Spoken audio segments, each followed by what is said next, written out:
कृष्णा, स्वागत है आपका साथी त्रिशला के साथ। जय माता दी, नवरात्रि की हार्दिक शुभकामनाएं। तो आज बारी है पुरुषों की। अब आप मुझे ये कहेंगे कि इस बार स्त्रियों के लिए अलग और पुरुषों के लिए अलग अलग उपाय क्यों? तो कुछ चीजें ऐसी होती हैं जो केवल स्त्रियां कर सकती हैं और कुछ चीजें जो केवल पुरुष कर सकते हैं। और ये जो नवरात्रि आती है, इन नवरात्रियों में हनुमान जी की भी विशेष पूजा की जाती है, जो हर पुरुष वर्ग के लिए बहुत लाभकारी साबित होती है। तो आपको मैं इसमें कुछ ऐसे भी उपाय बताने वाली हूँ जिससे हनुमान बाबा का आशीर्वाद आप पर और आपके परिवार पर सदा बना रहे।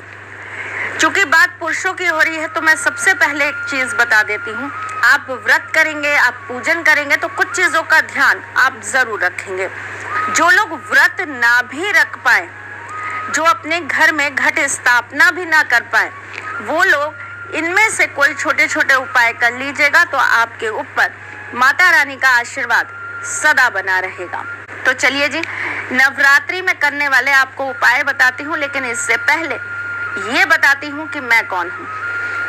मैं आपकी एस्ट्रोलॉजर हूँ, वास्तुशास्त्री हूँ, चेहरा भी पढ़ती हूँ, आवाज भी पढ़ती हूँ और हाथों की लकीरें भी पढ़ लेती हूँ। चूंकि आपकी सारथी हूँ इसलिए आपको जीवन का सार बताने चली आती हूँ। नवरात्रि का पहला उपाय, नवरात्रि के पहले उपाय में आपको हनुमान जी के मंदिर जाना है और वहां जाकर आपको एक लाल ध्वजा लगा देनी है। नवरात्रि के 9 दिनों में से किसी भी दिन आप ये कार्य कर लीजिए। मंगलवार या शनिवार होगा तो आपको इसका ज्यादा लाभ प्राप्त होगा। चलिए जी, नवरात्रि का दूसरा उपाय। चलिए जी, दूसरा उपाय, आपको माता रानी के मंदिर में 5 मेवे एक लाल चुनरी के ऊपर रखकर चढ़ा देने हैं।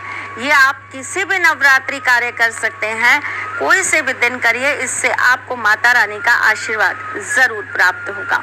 चलिए जी, तीसरा उपाय। तीसरा उपाय, आपको 9 के 9 दिन हनुमान जी के मंदिर में जाकर संध्या के वक्त पान का बीड़ा चढ़ाना है। ऐसा करने से हनुमान बाबा का आशीर्वाद आपको प्राप्त होता है और साथ ही साथ में आपके घर पर कभी भी कोई कष्ट नहीं मंडराता। नवरात्रि में करने वाला चौथा उपाय,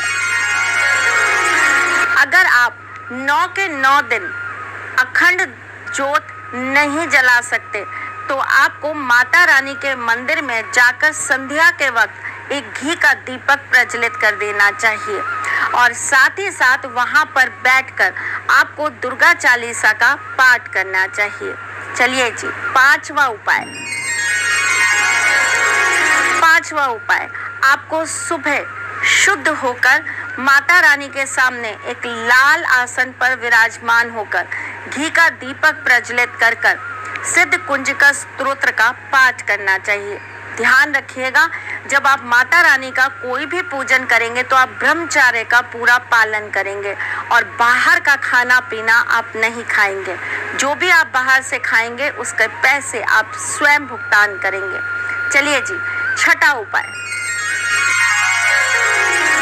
आपको रोज माता रानी के सामने बैठ के कनक धारा स्तोत्र का पाठ करना चाहिए। इससे आपके व्यापार में वृद्धि होगी, आपको धन के नए स्रोत खुलेंगे और आपकी प्रगति भी होगी। छोटा सा सरल सा उपाय जरूर करिएगा। चलिए जी, सातवां उपाय, हर इंसान के पीछे उसके शत्रु बहुत होते हैं। वो शत्रु जो उनको आए दिन परेशान करते हैं, आगे बढ़ने नहीं देते हैं और उनके लिए बहुत सारे खड्डे खोदते हैं। अगर आपके साथ भी ऐसा है तो आपको नवरात्रि में माँ काली के मंदिर में जाकर शहद और सिंदूर जरूर चढ़ा देना है। शनिवार को जा रहे हैं तो साथ में 7 नींबू भी जरूर चढ़ा दीजिएगा। चलिए जी, आठवां उपाय, ऐसा नहीं है कि केवल स्त्रियों के जीवन में प्रेम की जरूरत है, स्त्रियों से ज्यादा पुरुषों को प्रेम की जरूरत होती है। तभी शायद वो अपनी माँ से बहुत प्यार करते हैं, अपनी बहनों से, अपनी बेटियों से बहुत प्रेम करते हैं। प्रेम हर इंसान को चाहिए। तो अगर आपको भी अपने जीवन में सच्चा प्रेम चाहिए और उसके लिए आप बहुत परेशान हैं तो आपको ये उपाय ज़रूर कर लेना है। पान के ऊपर आपको गुलाब की पत्तियां रखकर दुर्गा माँ के मंदिर में जाकर नवरात्रों में रोज अर्पित करना है और वहां पर बैठकर आपको दुर्गा सप्तशती पुस्तक में से पहला, चौथा और 8वां अध्याय रोज पढ़ना है। करके देखिए छोटा सा सरल सा उपाय, आपके जीवन में प्रेम जरूर आएगा। अगर आपके मन में कोई बसी है जिसे आप अपना बनाना चाहते हैं तो उनके नाम से माँ के सामने मनोकामना बोलना बिल्कुल मत भूलिएगा। चलिए जी, अब आपको बता देती हूँ नवा उपाय। चलिए जी, तो आपके लिए ये नवा उपाय आपके लिए सबसे ज़्यादा इम्पोर्टेंट है, क्योंकि हर पुरुष अपने साथ साथ अपने घर की, अपने परिवार की वृद्धि चाहता है। वो चाहता है कि वो इतना कमाए कि उसके घर में कभी किसी चीज़ की कमी ना आए। बस फ़र्क इतना है कि औरतें शायद अपने भावों को, अपनी फीलिंग्स को एक्सप्रेस कर पाती हैं और पुरुष शांति से उस कार्य को करता चला जाता है।